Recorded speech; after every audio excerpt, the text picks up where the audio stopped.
Stay tuned and listen to how actor Morgan Middlebrook saves and improves lives. Can you say plasma?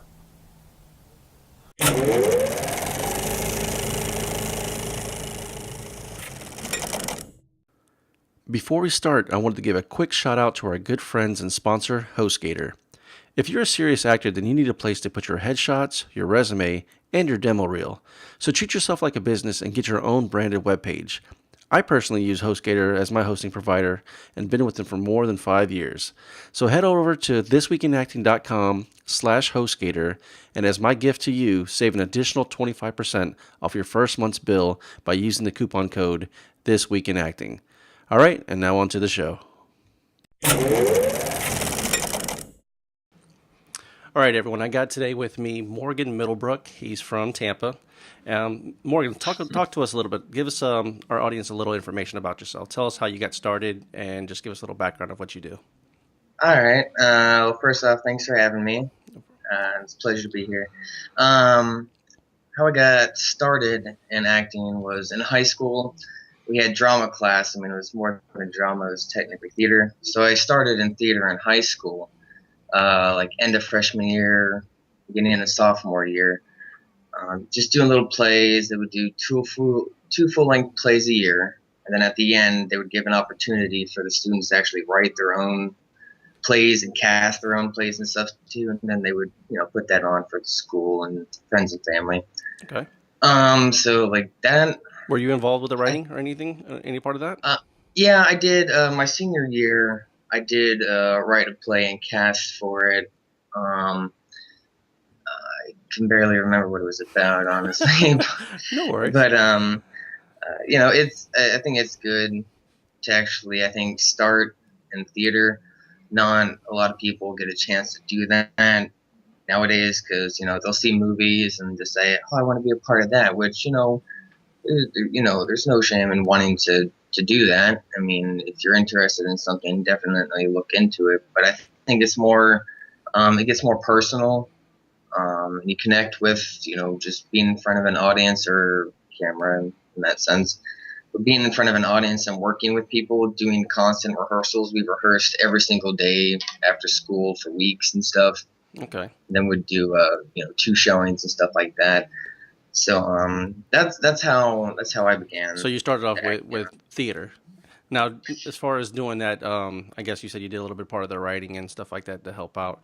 Now, the reason why I ask you that is because I come from a film and commercial background. I haven't done any theater, and besides the classes that I've taken, where we actually have to do some stage work and things like that, I have not performed actually like a skit or anything like that because and the reason why we started this show is just to help people out to see where they came from and what got them to where they are now. Now, as far as like what you just said, it's good to have a theater background. Now, I know some friends of mine that actually they haven't taken any theater classes. They've just done auditioning classes and things like that and went straight to booking commercials or booking little, extra roles or whatever like that. Now, I personally prefer that, you want to have a little bit of everything. You want to at least see it. So that's why I thought it was kind of cool that you mentioned that you had a little behind the scenes with the directing or the writing or whatever. Because if you don't see that part of the business, then you don't really understand what goes on. And I think it's kind of cool that you can be a part of all that as well. Yeah, it really shows you when, it's live and you can't just say cut and, do another take. When it's actually live in front of people like that, in theater, actually, it gets people to learn to quicken their pace, that something definitely has to be done by a certain time. Because if the stage manager doesn't have a script in their hand, there isn't necessarily a script supervisor for stage. There can be, but they have to pay attention. They're going through the play as it's being run, making sure people are right beside them, ready to go on. Making sure people 2 scenes from now are in the dressing room, changing, getting makeup on, and stuff like that. So if you're backstage trying to help run things, set and stuff like that. All right, get this prop moved up here. All right, here's the prop table. Here's yours. Grab your prop. Yep. And get everything set up. Otherwise, I've had to do it before too. People aren't done out of the dressing room and stuff like that. So I'm improvising my scene and stuff like that, talking within, the character, what's happening in the story and stuff too, and just waiting out of the corner of my eye to see, whoever is waiting to come in because you'll say your line and then it just cliffhangs like that, Yep. and Right. they're not ready yet, and so it's all all these unexpected aspects of it that really trains you to coordinate and be on time and on schedule and things like that, which is really good for this industry. Very good. Now, as far as because like for me personally, like younger growing up, I've been on stage doing certain things. Like I've never done any theater work, but I used to dance. Well, I guess you can say I was a break dancer and did stuff like that. So I was never afraid to be in front of the stage. So that's what kind of I got tried me that to. once. You try to break dance once. I still got some moves as I big as I tried am. once. I took one class, and it just shows that there's art forms and all different types. So. Absolutely. And that's what I think is kind of cool because, again, I haven't done a theater work, but as far as being on front of the stage or speaking in front of people, I find that, that's kind of my adrenaline rush. So now being behind the camera, when I do my YouTube videos or other videos and stuff like that, or if I'm filming, it's a big difference to speak to actually like look at the camera versus Yeah. someone I guess portraying your voice doing because I haven't had any theater training, so I know this it's a big difference from my understanding. The people that I spoke with, as far as the emotions, like looking to a camera which is like the size of a pinhole versus to being on stage and projecting your voice and things like that. I know it's totally different. So as far as Yeah. transitioning, how did you feel that works as far as going from one to another? Do you find any hindrance? Transitioning, I had it pointed out to me a few times that when I started in film and stuff too, they would say like you were in theater before, weren't you? And I'm just like, yeah. Like, how'd you know? And it's because in that time in theater and stuff, you have to be more fluid with your movements, and Yep. you have to project more too.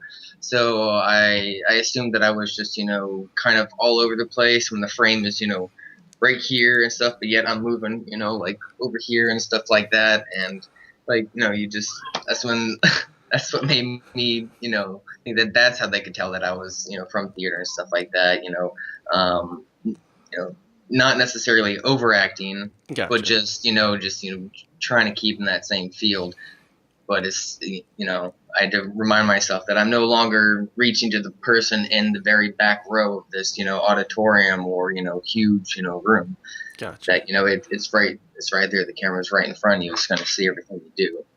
So that's why I would from then on I would constantly like watch what I do and make sure I didn't do it. So I kind of phased out of that a good while ago. But there definitely is a difference to that. But it's good that if you can get able to get a taste of both.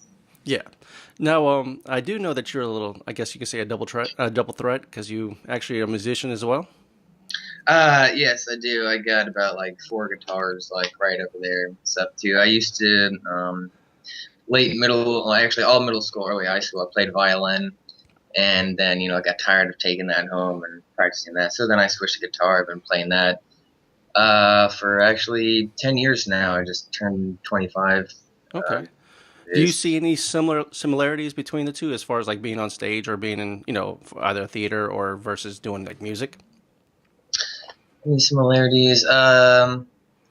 Yeah, there definitely is. I mean, when I was in a couple bands and played a few shows, you definitely have to. It's more entertaining, for the audience, people watching, to kind of have a stage presence and stuff like that, not just doing playing what you prepared and stuff, and just hoping that it gets over quickly.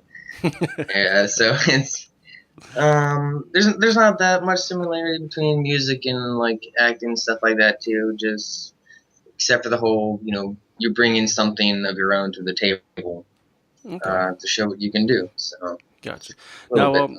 I did have some questions as far as like I noticed you went to with the International Academy of Design.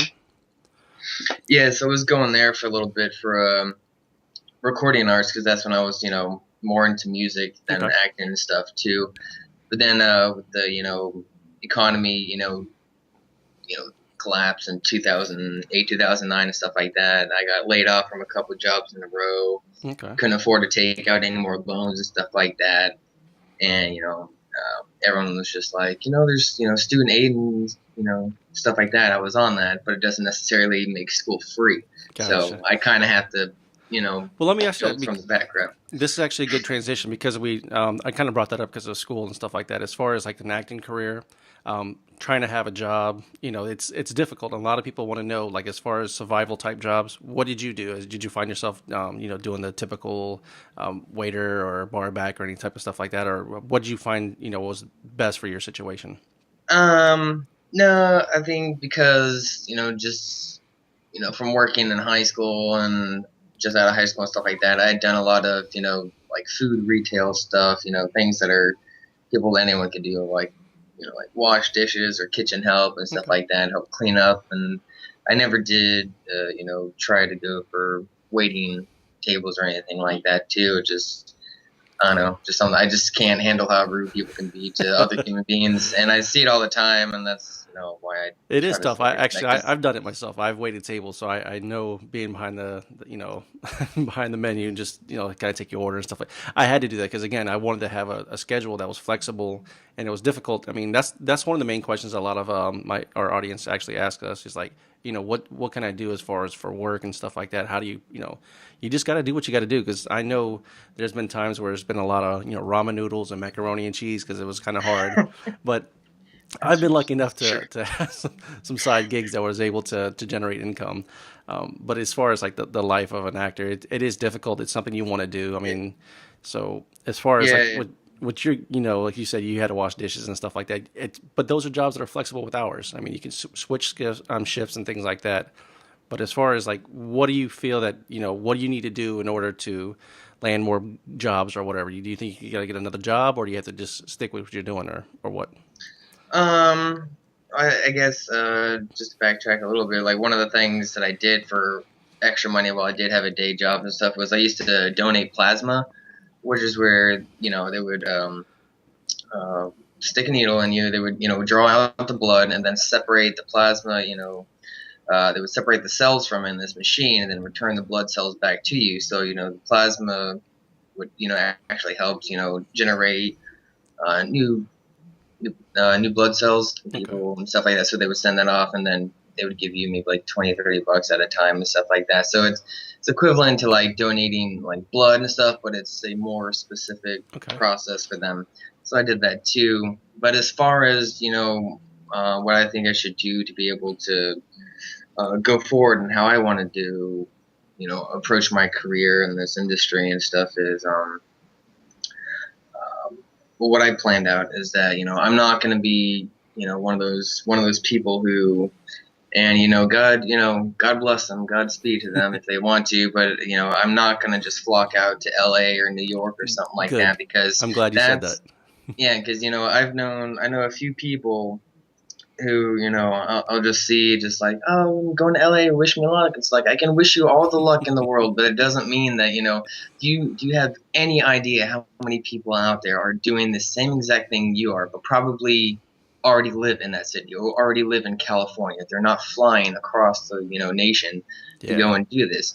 So for me, like what I want to do is work with as many people in this state that I can, and just build up my rapport and just representation and stuff like that too, and just work with more people, see who's actually on the ball about things. We'll get things going, not just make a film and be like, all right, we made it, we watched it, great, on to the next one. It's like, no, like get a distribution, get it out there, hit the festival circuits and stuff like that, and get it going somewhere. And so I basically want to make a name for myself in this state before moving out of the state at all. I will never live in California, but maybe somewhere like Texas, which has a Okay. good climate, hot and cold, and the film industry is starting to boom there too, and our way as well.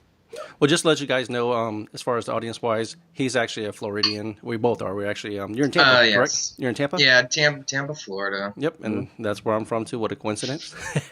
And actually, you were at some of I guess the Sunscreen Film Festival. Were you at that one or the 48-hour film? 48-hour I film wasn't. festival? I wasn't at Sunscreen. I tried to go to one of the days. It just didn't work out. But the last few festivals I went to, I was at Innovative Film Festival, which they showed about 30 films from, no, 40, 30 being from, our area here in Tampa, Okay. and 10 other from, around the country and stuff like that. Well, I'm There was glad you also, said that. I mean, because the reason why I actually wanted to bring that up was because of the fact that what you said earlier about moving to LA. I too have friends that actually said let's go, New York, LA. There's a lot of stuff to do here. I mean, the thing is, you can make a name for yourself here. Florida, there's a lot of stuff filming here. There's a lot of incentive. Louisiana, Atlanta, you don't have to necessarily go to Los Angeles. And people always ask me that, when you move to LA, when you move to California, So Yeah, and like I think it's so sweet and how naive they can be about it because they'll be acting maybe a year and a half, and they think that's what it takes. That I'm gonna do all right, cool. I saw myself on screen in the short film, so all right, I'm ready to go. Or I did a couple photo shoots and I'm ready to go. Like no, like I've been acting almost like 10 years now, and it's like you have to understand that just because you go to a certain spot doesn't mean you're going to have. Sure, go to LA, you'll get maybe extra, as an extra, here and there on maybe a show or something like that. Good for you, but that's not what I'm trying to be. I'm not trying to be a professional extra. So, and it's like a band playing a bunch of hole in the wall places until you start playing big venues and stuff like that, stadiums and stuff like that. You have to cut your teeth and put in your time for doing things for free and stuff like that. It's a yep. lot of stuff, and you just have to make your way. You have to earn your own stripes. A lot of people get disgruntled that, oh, I only have one line in this whole film or something like that, and it's just like, well, listen, you're like, sweetheart, you're not gonna get like lead roles. Just you have to get to build your way up. You're not just gonna get the lead Okay. because you feel you deserve it or something like that. So it becomes more humbling like that when you put in the hard work.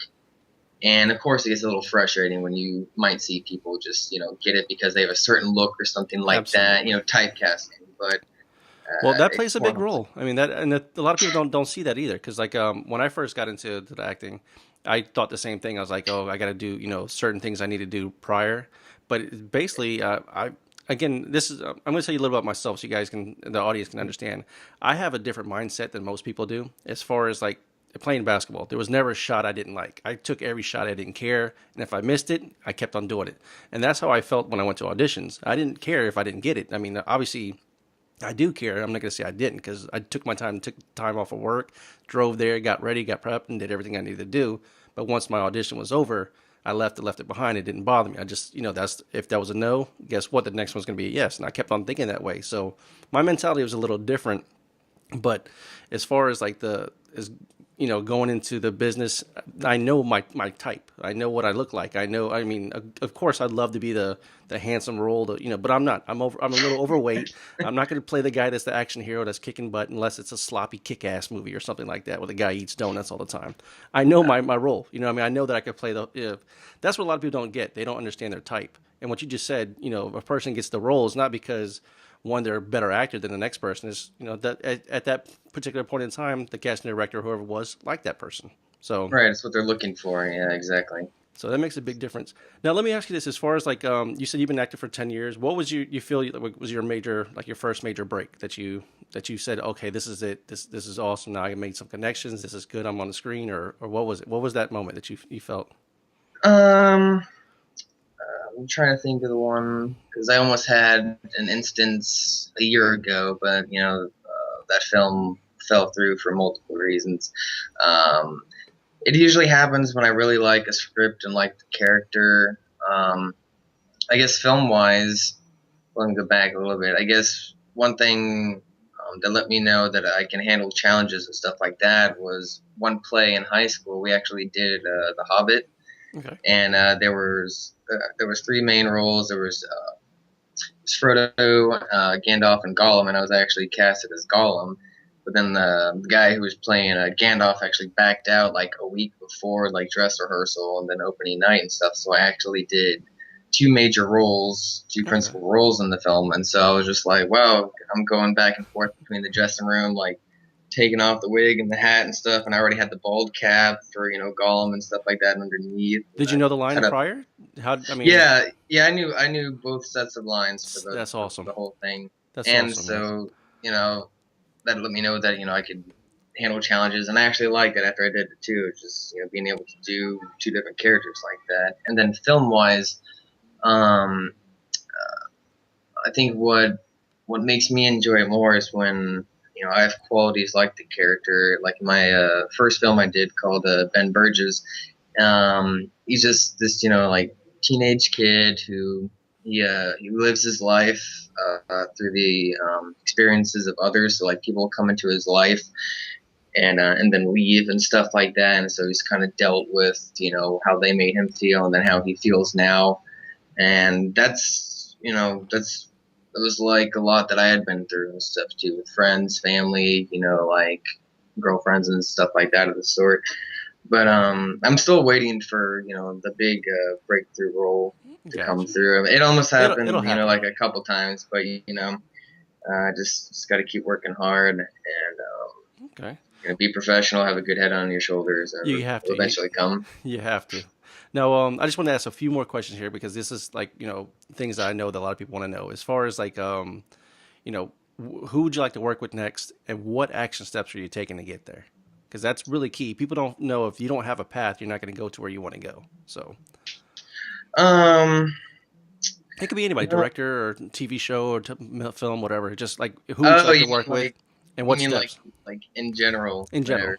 Well, I guess like some bucket list actors and directors that I would like to work with. First, acting wise, I guess would have to be say Johnny Depp, just because he's my idol, and just the way he can approach different, like vastly different characters and stuff like that, and Okay. just connect with it. Kind of relates to it too, and seeing some interviews of his of why he'll always pick roles of characters that are considered losers or not deemed normal by society views. Okay. Kind of what I like too, get people to understand.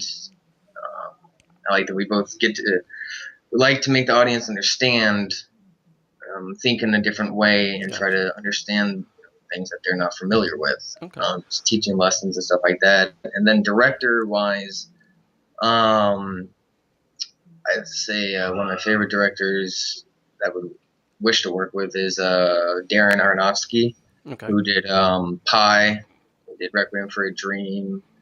He did The Fountain and Black Swan and stuff like that too. I like his shooting techniques, and there's a few other people too that I just like. I can't remember, Okay. Well, the reason top. why I did that because I actually like to put my guests on blast or just put them on the spot. I did that purposely because the thing is, if you don't know what you're doing, meaning like you don't know what you want, people just say I want to act. That doesn't mean anything. Anybody acts, Right. but if you know where you're going to, and this is what I tell a lot of my friends, they'll ask me, hey, what do you want to do next? I can tell you personally, I might not know some of the directors' names, but I know some of the films. I know, like for instance, the action step is what's key, and that's the reason why I'm doing this whole show this week in acting is because every person I speak with, I want to try to pick a little bit of their brain and find out what they're doing and what's the next step. For me, I would like there's a television show I love called Supernatural. Now, in order for me to be on that show, I need to be familiar with some of the stars, be familiar with the producers and stuff like that. So, what am I doing to get there? I'm networking with the film festivals out in Canada. I'm trying to get a hold of some people, some of the actually stars that were on the shows via Twitter, via Facebook, and stuff like that. Just trying to build a name for myself, so that way, anytime a role comes out, or if I can ask my talent agent, "Hey, if you heard anything that's going out there, these are the steps that I'm taking," as opposed to me just waiting for my emails, just say, "Hey, there's a casting for this. That's your type. You want to go do it." That's why. So, I mean, I don't know if that's your role or your personality, or how you're a go getter. Is that Yeah, that's definitely what I guess that's a subconscious thing that I try to do is just go out, just support people, go to premieres and stuff too. I've been going to friends premieres and stuff like that too, aside from festivals and stuff. Just get out there and do the work, talk to people, and you'd be surprised by how many things are going on in your area, and you don't need to go out to LA and stuff like that too. absolutely? If you or myself or anyone happens to get something out there, fly out there. If it's a big production, I'm sure they'd pay for it and stuff too. But that's the least of your worries. Like just keep your grounds, be humble about it, be respectful, and don't get ahead of yourself, and do not get an ego or become a diva. I will not work. Absolutely. No, that's one thing I'll never do is, and I don't like to be around them either. You see them, you know who they Oh are. no, I worked with them once on a film, and people watching this now who were on that film know who I'm talking about too. And even people who are just like that too, they'll get ahead of themselves, but yet they'll come to me for acting advice on the side too, but then act like they're Got to stay just humble in this down. game, man. Got to stay It humble. that's it's very important. Otherwise, you're doing it for fame and greed and stuff, and not for the art form, which is all what I'm doing it for. I Yeah. could honestly work a day job, just as long as I'm financially stable and do these films, just for the rest of my life, and I'd be happy. But Awesome. it's good to always keep progressing, so that's what I'm doing now. Yep. Let's do a little funny part here. What was your worst audition? What did you find? What did you do wrong, or what did you just like? Damn it! I wish I did this over. This is because I've done some bad stuff. I've done an audition where my line, I said something at the beginning, like we were talking about earlier, before we started, like when someone said Middle Creek. Remember we were joking about that earlier. Yeah, Well, yeah, this is a joke. His last name is Middlebrook, and someone said Middle Creek, and they actually pronounced it Middle Creek or something like that. But I've done the same thing where I said something just jokingly when I was reading my script, and then it came from the audition. I said the same line over again, and that wasn't cool. So it's just because I said that earlier, that's what stuck in my head, and I did it on the audition. I was like, damn it, I wish I didn't say that earlier because I wouldn't have even thought about that. So you mean like you said it the same way? yeah, I said the same way because I was Oh, joking. Like I read the line, as like, and then I made a funny joke about the line. This is to myself when I was reading it, and then yeah. when I did the actually, like action go, and then I did it, and I actually said it the same thing I said earlier, which is definitely a no no. So that was one of my worst ones. I know what it was because it was just totally messed up. But as far as you, what do you think your worst audition was, and how'd you go past it? I think worst audition for me. I can't think of one where I screwed up real bad. I think like the most that I'll get to is I'll forget to slate or something like that, and Okay. then they'll have to do it at the end. I'm just like, right, of course that comes first, and then you do all of that. I think for me, um, what's considered a worst audition is what I generally don't like is like if you're it just creates a bad situation in general. Like if you're going to audition for a film or something like that, they'll be like, "All right, here's a monologue from something completely not having to do with the film." It's like, all right, so I'm reading for this drama piece, but yet there's this like romantic comedy like bit that I'm reading. Just how about I read for the film that I'm here to audition for? And some people don't want to give out bits of the script and story and stuff Yeah. like that, and that's fine, and don't do that, but create a scenario that has the undertones of that film. And Well, did you and ask them to read a different script, or you just let them do the thing you just I did it? didn't. I just did it, Smart and move. I was gonna say the it's smart move. Yeah, definitely, yeah. You don't correct on the spot. You try to do, and it helps with your improvisation skills and stuff too. But just it becomes a bad or an uncomfortable audition for me when you're handed a monologue or whatever. It's just like, all right, be ready in two. We'll call you in like a couple minutes. I'm just like, and that's just to me. I'm just like that. That's not how I work. I would prefer to marinate on a scene or something like that and yeah. bring a little bit of myself to it. Otherwise, I'm just Well, you, reading this as the best I can. I look at I it don't as like two time different. limits on. Yeah, absolutely. You But said you got a couple minutes to go read it and learn it, and where it's auditioning versus doing the actual acting, it's totally different. People don't realize that. yeah, yeah. There's some people who will be better actors and auditioneers and stuff like that too, which I would Absolutely. consider myself like that too. I prefer to get more submerged into the role as opposed to I'm here to do what. Like okay, I stand here and slate and you're you do the best you can, and that's all you can do. And generally, they're looking for a certain look, anyways. So they're always hoping that the next person that comes in is going to be the savior, and they're not going to have to look any further and call you back and stuff like that. So you just do the best you can with what they give you. You don't try to correct or make suggestions to it. Absolutely. You Stuff don't. like You don't no, ever do that.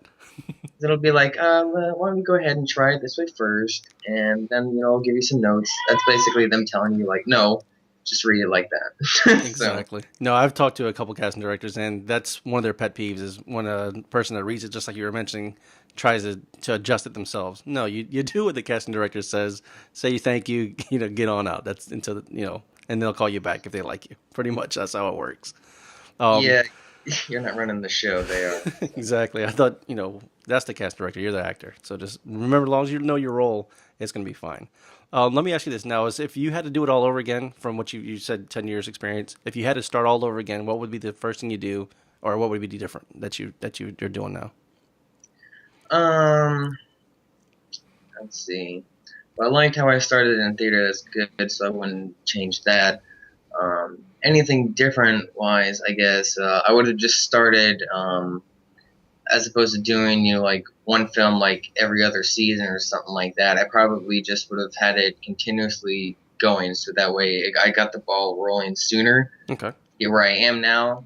So like where if I had done that, I probably would have been where I am now. Met people that I'm working with now a couple years ago, and obviously the films wouldn't have been as good then as they are now because as technology progresses and Absolutely. knowledge in the field progresses too, things get better. I just would have started a lot sooner. Okay. So you Would would have have just you would done done a lot. more. Now, Yeah, I would have just quickened that up and gone out to more auditions, more showings, premieres, festivals, that jazz. as far as did you get a talent agent early, or I mean, I don't know if you're with a talent agency now or not, but what did you do first? Did you just like automatically start booking for auditions, like say I want to be an actor and this is what I'm doing? Is that how you got started, or? Yeah. I just found auditions and stuff. Friends who were going to school for filming and stuff like that. Um, I no, I didn't. I didn't actually have an agent or anything back then. I mean, I have two now, but it's as they come in, they come in.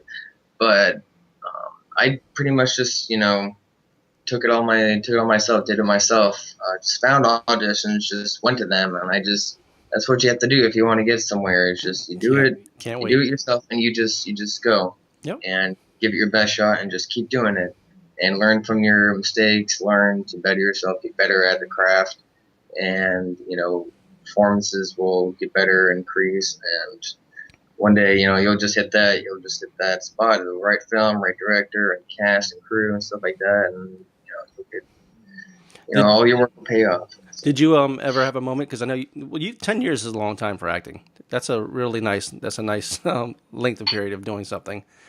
Did you ever find a moment that you actually wanted to give up? um, yeah, there were a few times in the past where it didn't really help that my father, and some people um just they didn't my employers of past jobs and stuff too just really took it as like, really, you want to be a movie star? It's like, no, I don't have to make millions of dollars off films and stuff like that. I would send that stuff to charity anyways. I don't need that much money. And of course if I did, I would split it up and give it to people, friends who need and stuff. I wouldn't shortchange myself or Yeah. talent and stuff like that. But um they just treat it as like, like, what, you can't get a degree in that necessarily. You can't get a degree in being an actor and stuff, which you can, but it's theater and stuff. And I moved on from there, and filmmaking, from behind the camera more so than in front of it. So they're just like, what if it doesn't work out? What if you're like 35 or 40 years old and still doing this? I'm just like, well, technically, if I was still doing it at that age, I'd be getting the older roles for them. So it doesn't mean that it's not going to happen. Yep. But like, there are plenty of times I was discouraged, and like, it's just my will to keep pushing on and stuff like that. That I just figured I really didn't care. I didn't care what anybody thought. I mean, I only have one life to live, and so do us all. And that you just have to do what you love, otherwise you're gonna hate what you're doing, Yep. and it's not worth it in the long run. So yeah, there were a few times where I was just like, maybe I should just do something else. And there was a few times I gave myself backup plans and stuff. All right, if this doesn't work, I'll go and do this. Or I liked criminal justice. Once upon a time, forensics and stuff like that. And I was just like, I'm not gonna prepare and you spend extra time with safety jobs and stuff like that, and like I'll always have a job to make money and pay bills and stuff like that, Yep. but I'm also gonna do what I love to do anyways, whether it pays really good or just it just helps the soul. It helps you get along through every day and each week and stuff like that. So it's just really important to me to see what I can make of myself in this world with my time on it. So, Awesome. Well, let me ask you this now. As far as recommended resources, what do you recommend for someone that's just starting? Because you know what, all the stuff we talked about, you've gone through a lot of good stuff. You told us you started off in theater. You suggest that anybody that's getting started, make sure they have some type of theater background. That way they can see behind the scenes or on stage versus being on the camera. You did also mention that you're doing a couple other things as far as like the jobs you had, washing dishes and things like that, stuff to pay the bills. Because again, those are jobs that a lot of people got to understand. Having a 9 to 5 is difficult when you have like an audition tomorrow at 2:30 in the afternoon. So there's a yeah. lot of things you have to do to to get into this. But as far as what recommended like resources, classes, or anything like that, can you recommend for people that are just starting out and see that you can do this for 10 years like you've been doing so far? So what do you recommend? I've gotten a lot through Facebook and stuff like that. It's basically like I'd network with people that I've worked with before and stuff like that, or they're doing another project. I actually got just websites and stuff too. Florida Film Network. I'd gotten some up there. People contacted me about roles and stuff too, Okay. and it becomes to a point where like if you do enough or you work with enough people, like there was a point where I didn't have to audition for anything. Like roles were coming at me, like you'd be perfect for this role, or this is a short, this is a feature, and stuff like that too. So if you work enough and network enough and stuff too, like people will remember you, and they'll remember especially if films get into festivals and stuff like that. A lot of people go to that, and that's Okay. it's where they So see new talent and stuff like that. So I it just helps. my resources, like you said, is networking, like Facebook, Twitter and stuff like that. That's my main. If any advice I can give to people is just a network, network, network. Now, as far as like classes or anything like that, is there anything you recommend? Like someone say, if you're in high school, make sure you take drama class, or what do you recommend for? Again, this would be Oh from. yeah, definitely. If anyone listening in is in high school or anything like that, and if you're interested in the arts or anything like that, a lot of people like painting, stuff like that too. What's more important is it doesn't necessarily have to be drama or theater class and stuff like that. Just do something that expresses yourself, that opens yourself up. I would recommend theater and stuff like that too. It you discover yourself a little bit more, and it lets you express yourself too. As far as like acting classes and stuff wise, I personally haven't done any myself, just because mainly they cost money and stuff like that, and I'm not necessarily wealthy. So, and then on and a second undertone reason to that is, yeah, there's a lot of things you can learn, and like trust me, like I will be going to some workshops and stuff like that to see what it's all about as soon as I can. But I love challenges. So there's a specific challenge that classes I don't think can give you, and Absolutely. that's drawing from your personal life experiences and stuff too. And that's when I really have fun with a film and a role and stuff, is when I'm just like I can see a part of me in that character and stuff too, and that's what makes me enjoy it more. It makes it more realistic and makes it a better performance too. So definitely get in as much experience with the art form that you can, and you'll get better before you know it. So Yep. And what you said earlier about Johnny Depp, he's actually a fan. I'm a big fan of his as well because you can see the characters and you watch how someone, how he changes from one movie to the next. Also, a total different person. And that to me that's free training. People don't realize that you can watch a television show, watch an actor, then watch them on another show. Look at how their characters. That's awesome just to see how somebody could do that. And that's where I get a lot of free training just by watching TV or television show or movies or whatever. So that's one thing I can say. If yeah, you're not taking classes, watch your favorite actor, watch them do different roles, and see how they play it and portray that character. yeah, and it's that's just it's easy to see that they're enjoying it too and stuff like that because they'll research roles for months and stuff and get into it, do interviews with the active people, they're live, and it's like based on true story and stuff like that. That they just do all that they can in preparation for the role, and you can see that a lot of times in the performances and stuff too. So Okay. that's why he's one of my favorites. So Awesome. All right, so now we're going to wrap this up. This is going to be the end of the show, and at this point here, I'm going to ask, if our audience wants to get a hold of you, what's the best way to reach Morgan Middlebrook? the best way to reach me would be my email. That's I actually have two. That's why I Okay, I kind can of link it put up. it there. What I'll do is Uh, I'm gonna link that on the bottom of the show. Once we finish up this video here, I'll put all the links yeah. below so you guys can have it as well if you want to Uh, reach him. And you're right, so, available. Give him your available schedule if he's available for acting. We're all available, so if you can see right, him. that's true. Yeah, so email would be Morgan S Middlebrook at gmail.com. Okay. All lowercase, no numbers or anything weird like that. Or my cell number too. And if you call, call in or text and stuff too. If you call and I don't answer, just leave a message, your name and contact information. I'll call you right back. So the two direct forms too, and Facebook of course too. Okay. Uh, All right, cool deal. Well, so I'm gonna that's put. I'll have all that listed in the links below. So I wanted to say again, Morgan, thank you so much for having us. Have the audience get to know a little more about you, learn about your background, and for the show notes, guys, if you go to thisweekinacting/2, we'll have all the information you need on Morgan Middlebrook and the best ways to get a hold of him. So thanks for very all much right. for showing. All right, Morgan, thanks a lot, man. Talk to you soon. Thanks for having me. All right, bye bye.